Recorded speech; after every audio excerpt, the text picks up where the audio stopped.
Assalamualaikum warahmatullahi wabarakatuh. Selamat datang kembali di channelnya Mas Eka nih. Apa kabar para warga sekolah? Semoga dalam keadaan sehat selalu dimanapun para warga berada nih ya. Ya, ramai seputaran tentang KJMU. Ya, katanya ya KJMU itu programnya akan dihapus oleh PJ Heru Budi. Apakah benar seperti itu ya? Kemudian KJP juga nih nanti dihapus nih. Wah, bahaya nih ya kan. Kacau nih PJ-nya nih, menghapus-ngapus program yang udah ada, udah bagus-bagus kok dihapus. Apakah benar seperti itu? Apakah memang dihapus atau justru ya menjalankan program yang sudah ada sebelumnya atau meneruskan program yang ada sebelumnya lebih diselektif lagi? Ya, kita akan bahas atau kita akan ulas di video kali ini. Tapi sebelum itu, untuk para warga sekolah yang mungkin baru menemukan channelnya Mas Eka nih, silahkan subscribe dulu channel ini untuk mendukung channelnya Mas Eka agar bisa berkembang lagi dan bisa memberikan informasi terupdate kepada para warga sekolah. Kan lagi rame tuh ya di Twitter, di media-media sosial lainnya, di berita-berita online ya, bunyinya KJMU dihapus oleh PJ Heru Budi. Wah, ya kan, dihapus loh katanya gitu kan. Bener nih ya, dihapus gitu kan. Kalau dihapus ya, dihapus nih kalau dihapus. Karena pengertian dihapus berarti dihilangkan. Kalau dihapus atau dihilangkan berarti mulai saat ini di tahun 2024 sudah tidak ada lagi pendataan KJP dan KJMU. Itu dulu faktanya. Sampai dengan saat ini pendataan KJP dan KJMU masih berlangsung, bahkan sedang berjalan. KJMU kemarin berjalan, kemudian KJP juga sedang berjalan, walaupun teknis di lapangan itu banyak masalah ya. Tapi bukan dihapus. Jadi berita-berita yang membuat headline ya kan, KJP dan KJMU dihapus, itu bohong beritanya ya. Bukan dihapus, melainkan lebih diselektif lagi berdasarkan persyaratan dan regulasi yang ada. Nah, Mas Eka akan membahasnya gitu kan dari pengertian KJMU-nya terlebih dahulu ya. Awal mula KJMU-nya itu dari mana sih? Karena banyak juga nih, jangan-jangan para warga sekolah dapat KJMU tapi nggak tahu awal mula, asal mula dari KJMU itu siapa yang melahirkan gitu, yang menelurkan, yang punya inisiasi, yang menggagas KJMU itu siapa gitu kan. Mungkin banyak yang belum tahu gitu ya, atau bahkan nggak tahu sama sekali gitu. Taunya ya udah saya dapat di eranya gubernur sebelumnya atau di gubernur definitif sebelumnya gitu kan. Saya nggak tahu tuh siapa, yang saya tahu dia aja pokoknya gitu kan. Nah, Mas Eka akan berbagi informasinya. Pertama nih ya, KJMU adalah sebuah program ya, program dari pemerintah Pemprov DKI Jakarta yang diinisiasi atau gagasannya muncul dari seorang Basuki Cahayapurnama. Iya, betul. Pak Ahok lebih akrab dikenal. Mana buktinya Mas Eka? Tertuang di dalam Pergub nomor 133 tahun 2016 ya. Di situ ditandatangani langsung oleh Pak Basuki Cahayapurnama. Itu keluar di tahun 2016 pertama kali pada saat Pak Ahok menjabat sebagai gubernur ya. Pada saat itu di dalam Pergub tersebut hanya mencantumkan PTN saja gitu ya, dan datanya diambil dari data BDT. Nah, mungkin kalau teman-teman yang kuliah di tahun 2017, 2018 ya, 16 lah, 16 17 itu masih eranya Pak Ahok, itu merasakan baru-barunya KJMU gitu. Itu baru lahir gitu ya. Nah, kemudian berjalannya waktu ya, masa jabatannya habis, digantikan oleh gubernur yang baru, yaitu gubernur terpilihnya Pak Anies Baswedan dan Pak Sandiaga Uno pada saat itu ya. KJMU-nya tetap dilanjutkan ya, bahkan oleh Pak Anies ya, oleh Pak Anies itu di tahun 2019 ya, Pak Anies mengeluarkan kebijakan melalui Pergub nomor 97 tahun 2019 ya, tentang hal yang sama, yaitu bantuan biaya peningkatan mutu pendidikan bagi mahasiswa kurang mampu ya. Ditambahkan kalau di tahun 2016 Pak Ahok pada saat mengeluarkan Pergub 133 itu hanya PTN, di Pergub 97 tahun 2019 pada eranya Pak Anies itu ditambahkan menjadi PTS. Jadi PTN dan PTS mahasiswa dari PTN ataupun PTS atau warga sekolah yang melanjutkan ke PTN ataupun ke PTS itu bisa mendaftar KJMU gitu ya. Ditambahkan nih ya kan, diperluas cakupannya gitu kan. Nggak cuma PTN aja, kalau Pak Ahok tadi PTN, nah Pak Anies ditambahin PTS gitu kan. Jadi lebih luas lagi cakupannya gitu kan. Besaran dananya sama 9 juta per semester, berarti setahun 18 juta gitu ya. Nah, setelah itu di tahun 2019 sudah berlangsung, di tahun 2020 ya Pak Anies mengeluarkan kembali Pergub untuk merubah aturan dari Pergub 97. Ada beberapa hal yang dirubah ya.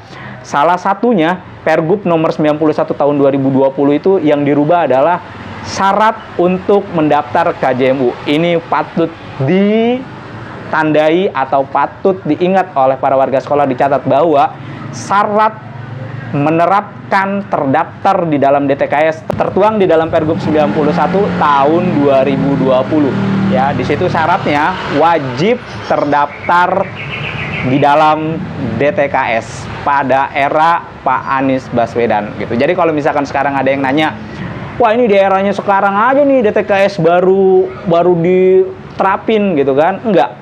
Itu sudah tertuang di dalam Pergub nomor 91 tahun 2020 pada eranya Pak Anies. Kemudian ya, di tahun 2021 Pak Anies mengeluarkan kembali Pergub untuk menggantikan Pergub sebelumnya ya, yaitu Pergub 101 tahun 2021 yang sampai dengan saat ini dijadikan dasar hukum atau acuan untuk regulasi pendaftaran KJMU bagi warga sekolah ataupun bagi mahasiswa yang akan melanjutkan KJMU-nya gitu kan.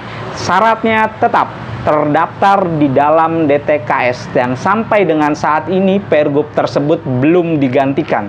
Yang menandatangani adalah gubernur definitif sebelumnya atau Pak Anies Baswedan. Jadi ya, kalau misalkan ada yang bilang atau ada yang membuat narasi bahwa DTKS ini ulahnya PJ Heru gitu kan, ulahnya PJ Heru nih buat aturan harus terdaftar di DTKS gitu kan, itu tidak benar, karena dasar hukumnya sampai dengan saat ini yang menandatangani Pergub tersebut ya, Pergub 101 tahun 2021 itu adalah gubernur definitif sebelumnya gitu kan, yang saat ini hanya menjalankan dari Pergub sebelumnya, terkecuali dasar hukumnya sudah ada yang berubah, keluar Pergub baru yang ditandatangani oleh PJ gubernur yang saat ini, nah baru itu kebijakan PJ gubernur.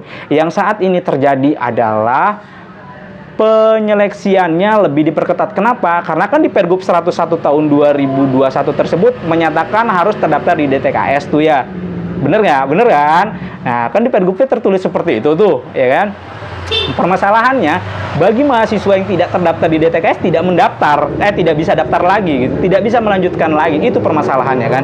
Kemudian permasalahannya juga data DTKS ini banyak yang tidak benar gitu kan, di lapangan ternyata beda dengan data DTKS-nya gitu kan. Nah, ini permasalahan DTKS-nya yang dimulai dari tahun 2020. Nah, di tahun yang saat ini ya, di tahun 2023 dan di tahun 2022 itu lebih diselektif lagi agar apa? Agar lebih tepat sasaran lagi, syaratnya lebih diselektif lagi, bukan hanya dilihat dari DTKS aja gitu kan. Jadi teknisnya aja ini yang dirubah gitu kan. Secara regulasi dan aturannya wajib terdaftar di dalam DTKS masuk penetapan baru bisa mengusulkan, itu sudah diatur atau dituangkan di dalam Pergub 101 tahun 2021 yang dikeluarkan oleh gubernur definitif sebelumnya yang saat ini belum mengeluarkan apa-apa itu ya. Terus apakah KJMU itu akan dihapus, Mas Eka? Apakah KJP itu akan dihapus? Nggak mungkin, Mas Eka rasa tidak akan dihapus gitu kan. Kecil, bahkan hanya berapa persen kemungkinannya itu dihapus. Kenapa gitu kan? Karena KJP, KJMU itu adalah program unggulan atau program strategis dari Pemprov DKI Jakarta ya, yang juga menjadi program favorit bagi warga DKI Jakarta gitu ya. Ini banyak loh, ya beneran. Kita lihat deh, waktu pemilu kemarin, di caleg-caleg DPRD DKI Jakarta, yang nyalek sebagai DPRD DKI Jakarta, hampir rata-rata menjual KJP pada kampanyenya. Percaya? Coba lihat. Beneran, yakin 100%, banyak yang menjual KJP. Saya akan memperjuangkan warga sekalian, kalau memilih saya sebagai anggota dewan, saya akan memperjuangkan KJP-nya. Itu banyak yang menjual seperti itu. Nah, kalau ya calon-calon gubernur atau pemangku kebijakan ini yang mau nyalon gubernur atau saat ini yang menjabat gubernur ingin nyalon gubernur gitu ya, itu menghilangkan KJMU ataupun KJP ya, secara popularitas dia akan menurun. Pasti. Karena apa? Sebab kebijakannya tidak berpihak kepada masyarakat atau tidak menguntungkan masyarakat sehingga nanti elektabilitas ataupun popularitasnya itu menurun. Hal ini menjadi sangat penting kan, apalagi beberapa tahun ke depan DKI Jakarta akan melaksanakan pemilihan gubernur. Wah, ini jadi isu yang sangat enak untuk digoreng seperti saat ini gitu ya. Ini KJMU dihapus untuk mengangkat-ngangkat calon-calon yang mungkin sudah banyak keluar untuk maju di Pilgub DKI Jakarta nanti gitu kan. Jadi digoreng ya kan. Nah, padahal ya itu adalah program yang sangat populer serta strategis. Jadi kecil kemungkinan untuk dihapus. Yang menghapus pasti sudah memperhitungkan gitu kan. Kalau dihapus maka popularitasnya akan turun dan itu akan mempengaruhi elektoralnya pasti gitu ya. Kalau mau dilihat dari sisi politik atau elektabilitas dari masing-masing pembuat kebijakan gitu. Jadi kayak kecil kemungkinannya untuk dihapus. Lagi pula KJP itu dilahirkan dari seorang Pak Jokowi di tahun 2013. Kemudian KJMU juga demikian dilahirkan dari Pak Ahok tahun 2016 kan ya, dilanjutkan oleh Pak Anies. Kalau KJP dihapus gitu kan, Pak Heru itu kan ditunjuk langsung oleh Pak Jokowi ya. Logikanya kan seperti itu. Masa orang yang ditunjuk oleh orang yang menciptakan KJMU atau yang menginisiasi KJP gitu kan akan menghapus? Kayaknya enggak deh gitu kan. Apalagi masih tetap menggunakan Pergub yang lama. PJ yang sekarang kan kalau Mas Eka tidak salah belum mengeluarkan peraturan gubernur untuk menggantikan Pergub 101 tahun 2021 tersebut. Jadi dasar hukumnya masih menggunakan dasar hukum Pergub sebelumnya gitu kan. Sehingga jadi tidak mungkin KJP dan KJMU itu dihapus. Lagi pula kalau KJP dan KJP itu dihapus ya, sekarang udah nggak ada lagi gitu kan. Kan sampai dengan saat ini para warga sekolah ya sibuk ngumpulin berkas KJP-nya. Kan para warga sekolah juga sibuk daftar KJMU di web P4OP. Artinya masih dibuka. Yang jadi masalah adalah ketika ingin mengusulkan kemudian tidak bisa daftar. Karena apa? Karena DTKS-nya tidak terdaftar atau DTKS-nya masuk desil sekian dianggap mampu. Nah, itu permasalahan di DTKS. DTKS itu di Dinas Sosial gitu. Bukan KJP dan KJMU-nya yang dihapus gitu kan, melainkan prosedur persyaratannya lah yang perlu diperbaiki. Nah, ini memang kita tidak bisa pungkiri ya. Kemarin itu mungkin karena DTKS ini berantakan, diambillah data dari Bappenas. Ternyata Bappenas itu kan datanya data nasional ya. Sementara data DTKS yang dari Dinas Sosial ini kan cakupannya untuk warga DKI. Ya cakupan DKI dibandingkan sama cakupan nasional, udah pasti nih teman-teman yang berada di DTKS yang ada di Siladunya gitu kan, yang tadinya mungkin desil 4, desil 5, begitu diadu skala nasional ya desilnya jadi naik gitu kan. Makanya ketika data DTKS yang dari data registrasi sosial ekonomi yang dari Bappenas ini dihapus, dihilangkan, hanya muncul yang dari DTKS ya bisa masuk gitu kan. Itu aja permasalahannya gitu kan. Kemudian juga yang di dalam DTKS kan ya, yang di dalam DTKS ini kan tidak semuanya orang kurang mampu. Ada juga orang yang memiliki mobil ya kan, dia terdaftar di dalam DTKS gitu kan. Terus orang tuanya kerja di BUMD, orang tuanya kerja di BUMN, dia terdaftar di dalam DTKS ya. Kan ini jadi aneh, jadi bingung gitu kan. Harus menseleksi sesuai dengan Pergub 101 tahun 2021 yang terdaftar di dalam DTKS, tapi orang-orang yang terdaftar di DTKS ada orang-orang yang mampu gitu kan. Banyak orang yang mampu terdaftar di situ. Lalu dari mana seleksinya? Hal ini yang sedang dirumuskan gitu kan. Jadi bukan dihapus, bukan dihilangkan, tapi persyaratannya tetap mengikuti Pergub 101 tahun 2021 di mana wajib terdaftar di DTKS gitu kan. Kuncinya itu dulu, terdaftar di DTKS. Permasalahannya ketika sudah daftar di DTKS gitu ya, terdaftar di DTKS ternyata banyak yang mampu terdaftar di DTKS. Jadi kan tidak tepat sasaran. PJ lagi, gubernur lagi, terus dinas lagi yang disalahin, P4OP lagi yang disalahin, teman-teman di sekolahan lagi yang disalahin. Ini tidak tepat sasaran, gimana sih kamu? Katanya gitu. Padahal nih ya, Dinas Pendidikan P4OP terus sekolah itu hanya pengguna data gitu kan, user gitu kan. Datanya diambil dari mana? Kan di dalam Pergub 101 tahun 2021 yang tentang KJMU itu datanya kan diambil dari DTKS. DTKS itu punyanya Dinas Sosial kan gitu ya. Berarti Dinas Sosial yang mengelola data DTKS. Kita hanya minta, "Woi, bro, Dinas Sosial, gue minta data DTKS dong." Dikasih nih, "Loh, data DTKS-nya tuh," ya kan.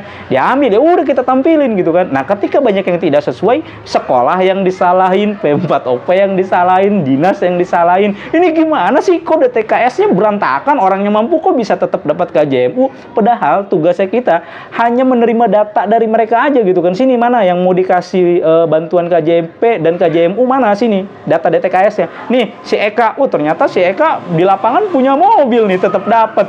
Ya dia yang penting kan terdaftar di dalam DTKS gitu kan. Makanya DTKS-nya sampai dengan saat ini belum dibuka gitu kan. Terus DTKS-nya bermasalah. Kalau DTKS-nya bermasalah bagaimana Mas Eka? Nah, kalau DTKS-nya bermasalah nanti Mas Eka akan bahas di pembahasan DTKS. Jadi kesimpulannya untuk para warga sekolah ya, KJMU itu lahir dari seorang Basuki Cahayapurnama, gagasannya ya. Gagasannya dari Pak Ahok, dituangkan di dalam Pergub 133 tahun 2021. 133 tahun 2016 ya. Kemudian dilanjutkan oleh Pak Anies ya, yang pada awalnya hanya PTN, dilanjutkan oleh Pak Anies ditambah menjadi PTS ya. Jadi perguruan tinggi negeri dan perguruan tinggi swasta itu bisa mendapatkan KJMU mahasiswanya, atau calon mahasiswa yang akan mendaftar ke PTN dan PTS itu bisa mendapatkan KJMU ya.